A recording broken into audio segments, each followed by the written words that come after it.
Bonjour à tous, on va parler aujourd'hui de formulation des hypothèses. En statistique, la formulation des hypothèses, c'est très important, comme dans les matières scientifiques, parce que on va émettre du coup des hypothèses, et l'idée c'est de tester ces hypothèses. Alors tester une hypothèse, c'est dire qu'il y a deux résultats possibles, du coup émettre une forme de jugement, on va essayer de prédire l'avenir, puis on va dire qu'il y a deux manières ensuite de voir ce qui va se passer.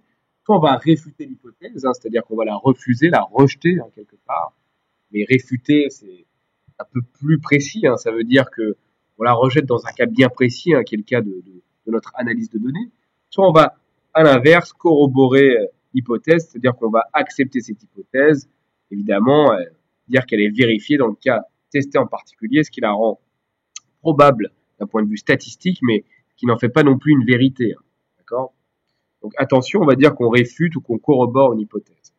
Généralement, ces hypothèses, elles sont basées sur deux choses, sur la recherche, donc sur des théories qui ont été elles-mêmes souvent créées à partir de l'observation des faits, ou sur des faits passés. Alors pour faire simple, quand vous écrivez un article scientifique, vous allez baser vos hypothèses sur de la théorie, parce que cela va montrer du coup que vous maîtrisez bien la théorie, et vous montrer quelque part votre intelligence en créant une hypothèse qui est basée sur différentes théories. À l'inverse, quand vous êtes un chargé d'études dans une entreprise, par exemple, cette hypothèse est plus une forme de conjecture, on va dire d'anticipation sur ce qui va se passer. Là, vous allez donc la baser sur des faits passés.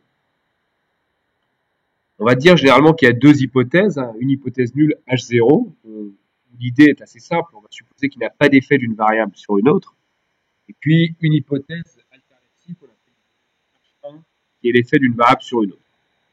Effectivement, vous l'avez compris, si on réfute H0, ça veut dire qu'on valide H1 ou qu'on corrobore H1. Et l'inverse est vrai, du coup, si je réfute H1, ça veut dire que je valide H0.